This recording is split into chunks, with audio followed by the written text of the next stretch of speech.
Hello and welcome along to another darts show. Prepare to be amazed as we aim to dazzle you with some delightful darts facts and stats. Joining me, Paul Nicholson and Chris Hammer. Now, we want some gasps. We want a Mervyn King. Really? I believe that he's lost that one. As you try to dissect what we are about to blow your minds with. Nico, you're up first. Phil Taylor in the World Matchplay.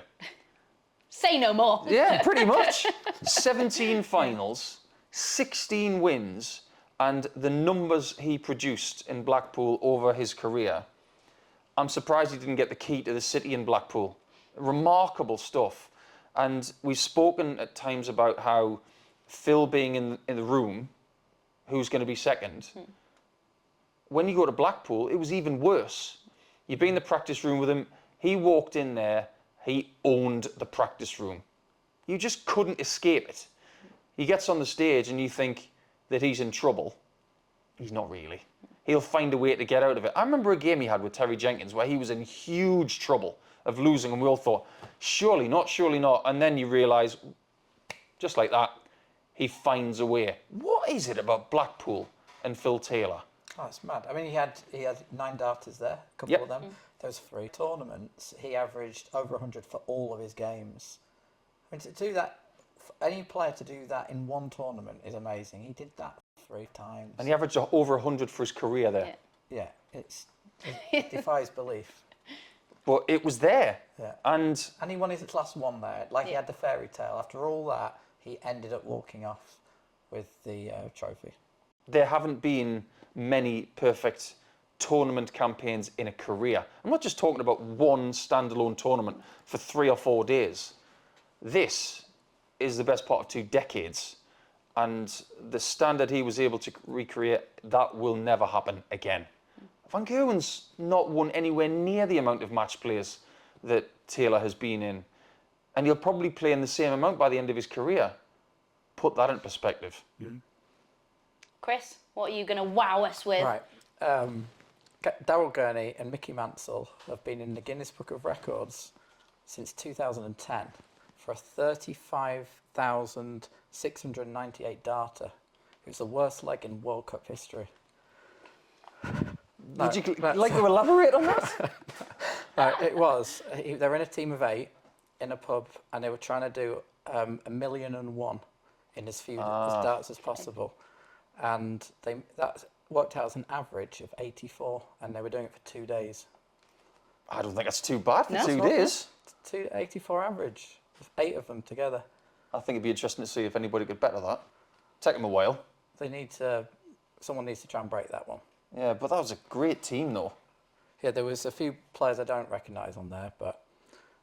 You don't recognise Felix McBrady, the cat, winner of a PDC title? Just ask Chris Mason about that. Sorry, Chris. Oh, he beat him in the final, I guess. Beat him in the final. Yeah. Right, now it's my turn to give you guys a stat, and it is the greatest ever tournament display from none other than Phil the Power Taylor, of course, at the 2009 European Championship. He averaged 111.54 across his 5 matches. There were 37 180s in there, 147 legs, lost just 11. It really was a remarkable showing. Beat Steve Beaton in the final, and he does lose points, doesn't he, for battering the bronzed Adonis in the manner that he did. He averaged 109.35 in that final. That was actually his lowest average across that tournament. Would you agree? That is just something that we may never see again. Nothing touches it. I was there in the Netherlands for that event, sitting in the practice room thinking and looking at all of the other players. Who's going to be runner-up? Steve Beaton's run should never be underestimated because that was a great tournament, but Taylor was on another planet at that point. You thought, nobody on this planet or the universe is going to beat this guy at this point in time. The quarterfinal between him and Gary was outrageous. We'd never seen anything like it before, and the fact that Gary got legs off him was a miracle. But yeah, that Taylor European Championship in 2009, one of the biggest crimes in darts history is that we don't have the footage because it wasn't on TV. It was being streamed in the Netherlands. So if anybody's got the footage, please bring it out. Absolutely. I'm with you, Nico. Please, please, please. Right, your turn. You're up next again. Gary Anderson, Adrian Lewis, and James Wade, 3 of the top 9 earners in the history of the sport. What have they all got in common, Abby? You tell me. None of them have been world number 1. And if you think about the fact that Adrian Lewis and Gary Anderson have won PDC championships back-to-back in the last 15 years, based on the culture of winning the Worlds and getting to the pinnacle of the rankings, they didn't, and they won it back-to-back. It just goes to show how things are different now. It was 250,000 for the winner around about the time when Gary went back-to-back in 15 and 16. A little less than that for Adrian when he won it in 11 and 12. But the fact that they still haven't been world number 1, considering what else they've won as well, I think it's remarkable. And James Wade, who's been in the top 16 of the rankings for the last 20 years, he was at number 2 forever. Just when Phil Taylor was starting to peter off, you think, well, maybe he's going to have a chance here, and then Michael van Gerwen comes along. So he's never been world number 1 either. Yeah, how's your luck? And how many finals did James Wade lose to Taylor? Of course, 14 in total. May have made it to world number 1, and of course would have had at least 1 match play title to his name as well, had that not happened. And to add a bit more context, there's been 13 different world number 1s. And Alan Warren a Little was the one who's been there 3rd longest. Yeah. So you'd think, no disrespect to him, but you'd think if he's done it for that long, where are Adrian Lewis, Gary Anderson and James Wade? And Alan Warren a Little, funnily enough, in the 90s, was world number 1 multiple times. And that's something Michael van Gerwen's never done. He's only been world number 1 once. However, it was for 7 years. Can you quickly name all number 1s? Oh, come on, Chris, you put me on the spot. Dennis Priestley, John Part, Raymond van Barneveld, Phil Taylor, Peter Manley, Rod Harrington, Rob Cross didn't get there, so it's Gerwen Price. Yes. Luke Humphries, Peter Wright. Michael van Gerwen, Peter Wright. They're all in there. Yeah, and so your 3 should have been there on merit, really. Well, a lot of people think that they could warrant having a world number 1 tag, but in PDC terms, they haven't had it. Chris, Right, your so turn again. just going back to averages, one of them, the Premier League, Michael van Gerwen managed to get over 107 for an entire season, which was almost 200 legs of darts. I don't think we'll ever see that level of high average over that sustained period again. I think it's very hard to predict that we can. You think about something that has happened a great deal of time ago and it hasn't been topped. Think about Alan Warren a Little's World Grand Prix record. It's more than 20 years old. The boards are different, the equipment's different, the mindsets are different, the talent pool is different, but that stands still. And we can't ignore that. Something like that from MVG might stand for decades. If the format doesn't change and we've still got these routes into the Premier League, we're going to have the elite there, yes. And it may be troubled at some points, but over the course of a 16 to 17-week season, I'm not sure it will. Right then, keeping the theme of averages going, it is the best individual average ever. Now again, Michael van Gerwen comes up in this conversation because of his 123.4 against Michael Smith in the 2016 Premier League, the highest on TV, of course. Kyle Anderson with a Players' Championship average, which was before the days of Dart Connect, guys, but it was a 134.84. But the record goes to Mr. Colin Osborne, 143.14. This was in a UK Open qualifier in a pub, and it was so rapid that he'd wrapped up a 4-0 victory in 11-11, 9-11 before Tommy Cox had even finished announcing the board allocation for that tournament. We have had this confirmed. I know you've spoken to Tommy Cox about this, hadn't you? And Dave Allen, I think, is another person who is able to confirm this. Where were you when this happened? Were you there? I wasn't there at the time, but it was one of those stories that a lot of people would talk about. In previous times when Tommy was talking about which players should go to which board and which players should be marking back in those days, because it wasn't Dart Connect then, it was a white board and a black pen. By the time Tommy had got to board 16, Colin had finished. So he must have been one of the early boards. And around about that time, he was one of the best players in the world. So the fact that he's wrapped it up in, 42 darts in 4 legs, that's ridiculous. But not out of the question. I've heard stories about Vincent van der Voort winning 6-0 with 5 11 darters and a 12. These little spurts can happen, but in the Dart Connect era, they're not anecdotal, they are fact. But we know through journalistic integrity and getting more than 2 sources, this happened. What's the best average you've seen, say, in an exhibition? Because they're all short formatty, sort of. I've seen 133 from Peter Wright. Did you? And that was against Michael van Gerwen. Wow. That was rather special. I think I once was told I beat Colin Monk in Dublin 6-0, and I felt like I played really well. And somebody was taking note of the legs, and they said, "You've just averaged 121." Wow. I was very proud of that, but I wish I had it as in black and white from a Dart Connect system. That would have made it even better. I'm just going to call you Mr. 121 from now on then. Yeah, I'll get that in about 9 darts now. Yeah, me too. 1, a single 2, and then a single 1 again. Yeah, exactly. Yeah, very much so. What have you got next for us? Well, I've been looking very recently at the top earners in darts throughout the last 25 to 50 years. And I'm really intrigued, not about how much money people have earned, but where they stand on the all-time list. And the thing that blows my mind a lot about James Wade's career is just how successful he's been without a world championship. We're talking about a guy who's never been in a world final. Think about the monetary rewards of being in a world final these days for £200,000, £500,000 for winning the thing, and you will vault your way up the all-time earnings list if you can do that. But without getting to a final, he's 5th of all time. Just think about that for a second. It's laughable. The likes of Anderson and Taylor and Van Gerwen are ahead of him. But Wade is there again. And you think, no wonder he's got such a great reputation for sticking around in the rankings, because he's earned an awful lot of money and he's been doing it an awfully long time. He's been winning ranking tournaments for 20 years. And he's not even finished yet. If he wins a world title, he'll vault his way even further up that all-time earnings list. I think it's brilliant. Well, Chris is actually earning 400 grand just for today, so come on, then you can go next. 9 darters. So Phil Taylor, as we speak, still has the most ever, TV ones, with 11. Staying on the James Wade theme, he's hit 4, but there's been 8 against him, which means he's been involved in matches with 9 darters more than Phil Taylor, but 8 against him. It's insane. 2 of them were against Phil Taylor, of course, in one match. But yeah, and what everybody seems to remember is that he needed both of those 9 darters to win, because it was 10-8 in that final. Everything seemed to align for Taylor in that Premier League final. But what is it about James Wade having 9 darters hit against him? It's happened an awful lot.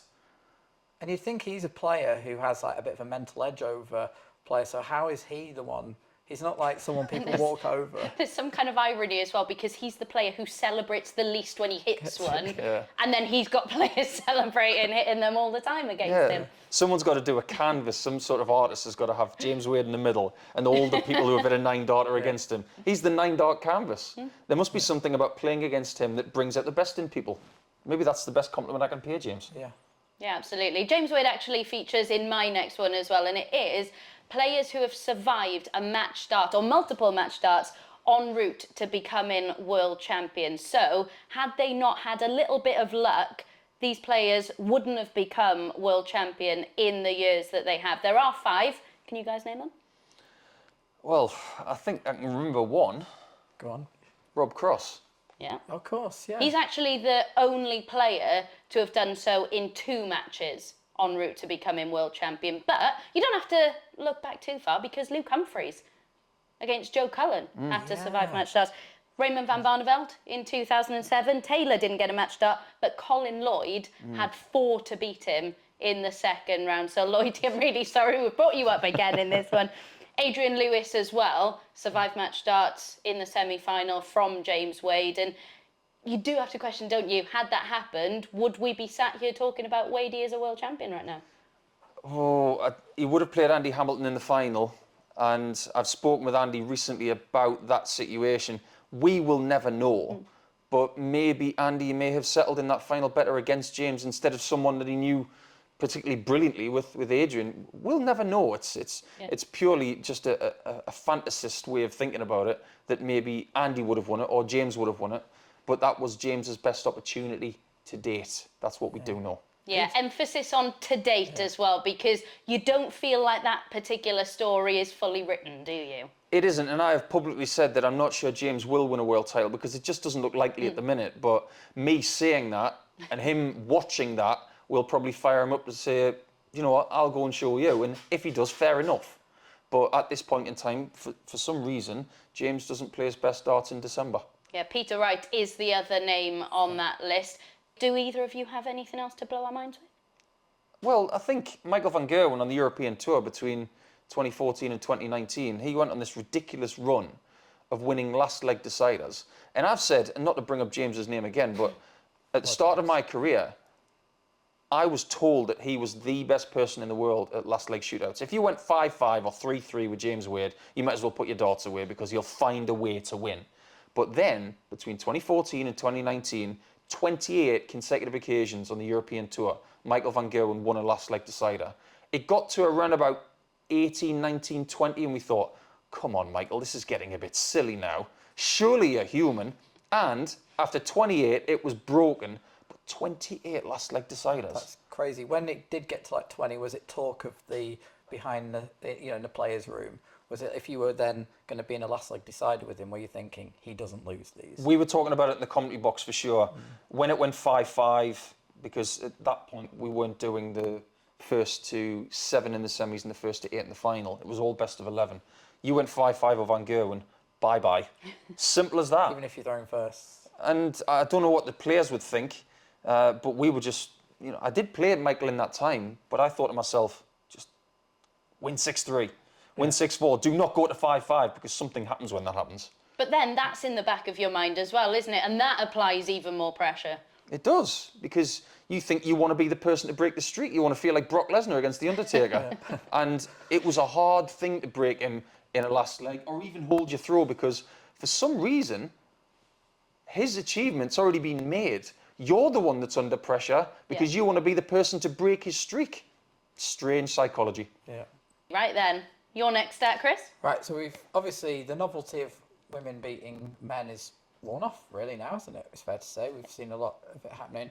But go back to 1991, one of the trailblazers in female darts, Mandy Solomon, won the bronze bully in the 11th series of Bullseye. Now you might laugh, but I think the names that were competing with her on that series, we've got the likes of Phil Taylor was in there, Jockey Wilson, who actually said the bronze bully was harder to win than a normal tournament. So you only got 6 darts.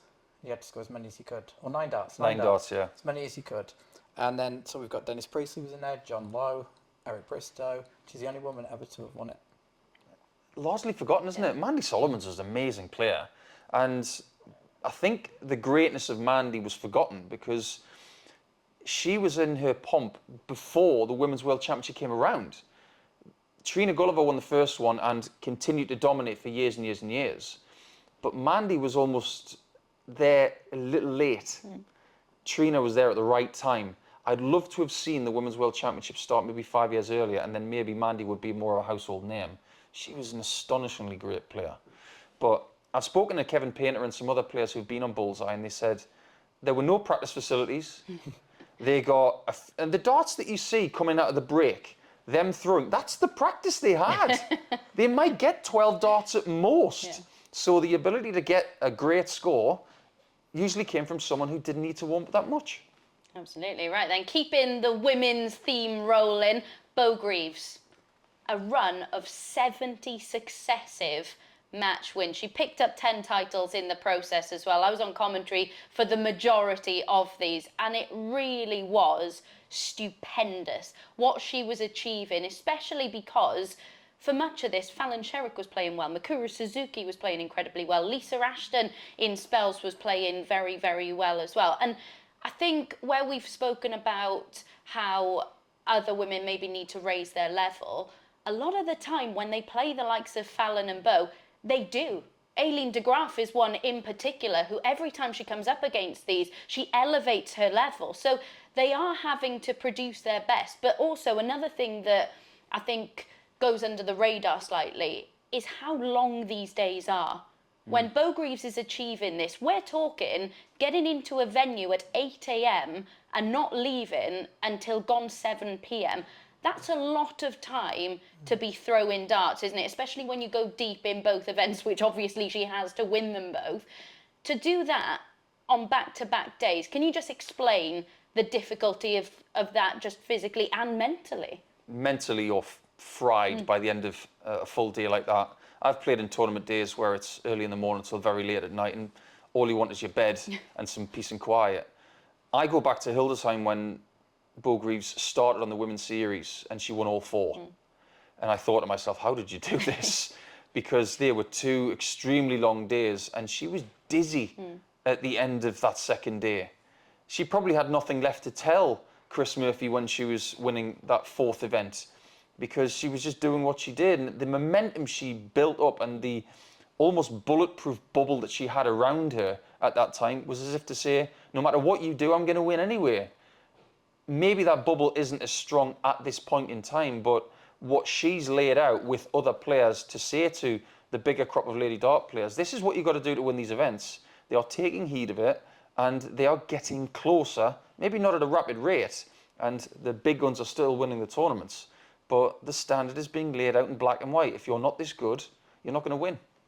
Absolutely. I will keep this going with another unbeaten run fact, and it is, of course, Michael van Gerwen in major televised events, a run of 44 matches before that was brought to a halt by Raymond van Barneveld. And in that match, he averaged 107.9. Can you just put into context how ridiculous that is? And how could we ever see that again? I'm not even sure we can. Yeah. The overall standard is... It's just so... He couldn't rack 10 remarkable, wins. Getting yeah. 10 wins in a row is hard. Yeah. I mean, Phil Taylor, I think, did 60 in all comps away from TV. That's the TV record, which is even more mind-blowing. 44 matches on TV. If you drop a prime Van Gerwen into today's talent pool, every now and again he's going to come up against someone who will put in a 105 to a 110. Yeah. More people are finding that game than ever. 6 or 7 years ago, were people doing that on the Pro Tour? I don't think they were. It's more likely now because of work ethic and the financial rewards are making people hungrier and work harder, of course. But it doesn't mean to say that the talent pool back then wasn't really, really good. It was better than it was 5 years before that and 5 years before that. When he was doing his stuff around that 2016, 17, 18 mark, you managed to get a few legs off him, you were happy. And I remember being 2-0 up against him in the 2018 European Championship. At that point, I should have been 3-2 up at the break. I wasn't, but I had my chance and I missed it. And the moment he sees you miss that chance, he is out there and he says, right, you've had your shot, I'm in the distance. And he did that so many times consecutively. Indeed, he did. Have you got anything else to blow our minds with before we call it a day? Well, I hate to keep bringing up the same names, but people might think, what did Phil Taylor average in his career? Now, bearing in mind that there are somewhere in the region of 2,800 recorded matches. Results, yes. As far as how many of them have recorded averages, it's a lot less because we didn't have Dart Connect in the earlier part of his career with UK Open qualifiers, Pro Tour events. A lot of his World Championship averages are all recorded. But of all of the things that have been recorded, what do you think Phil Taylor averaged for his career that we know of? 100.46. For a career, bearing in mind the first game that is recorded in this statistic is his World Championship debut in 1990. I mean, I was going to go somewhere around 97, and that was being ambitious. And that's taking into account those 90s years where he might not have, before he went insanely 100 average all the time. It's taking everything into consideration that has an average attached to it. And yes, it's almost 2,800 games that he's played. I haven't got the exact number as to how many have the average attached to it, but it'll be a fair few of that. And to put that into perspective, how about you look at Michael van Gerwen's career? I did the same data dump from 1990 just to catch everything that Michael's ever done. We're going from middle part of 2005 for Michael to the present day, 99.84. And that means a lot more of his averages are caught. Yeah. 99.84 for career. Do you know? Come on. For context, who's next? Oh, I don't, Oh. but I'll find out. Okay. Well, stay tuned. Stay tuned. We will be bringing you that Like, very if you had soon. to guess, would you think 96-ish for a career? Like I'd probably have to have someone quite recent, just so we've got a big enough data size. yeah. But you're probably looking at someone like Gary Anderson, maybe. Yeah. Maybe a Price, potentially somebody in that sort of ilk. Yeah, mid-90s range. I would say somewhere around 96, 97. Yeah. Chris, any more So stats? Are you my- going to tell us that your running average across your So- career is 99? 0.9. 0.9. Yeah, so my last one's Phil Taylor. If you look at the 2009 World Championship all the way through to the 2010 World Championship, he won all those majors with averages over 100, except for the World Grand Prix, and that was at 98, and that's double start, so that's even more incredible. All those majors over 100 tournament average. That is the best season in the history of darts. I think the 2-year period between the start of 2009 and the end of 2010, that is Phil's peak. Now, I'll argue that with anybody, because if you look at the numbers that he's got for that 2-year period, I believe he's averaged for that time 103 and change. And if you look at the amount of times he's averaged over 105 in that period as well, 42 times he's averaged over 105 in that 2-year period. Do you know how many games he lost? Of those Blow my brain. Of those 42, none. Wow. None. And there were loads over 110 as well. And in that time, he did get a huge 118 against Kevin Painter at the UK Open, which was one of the tournament records that still stands, I believe. I think it's the highest in a ranked major, I believe. Yeah, so imagine that many times over 105. We talk about the standard being great now, but back then he was doing what people do now 15 years ago. That's why it was so special. Absolutely. Right. My mind is blown. I hope yours are too. Make sure you let us know if you've got any stats and facts that you want us to be discussing in future episodes. Make sure you like and subscribe to our YouTube page and head to sportinglife.com/darts for all news and darts related content.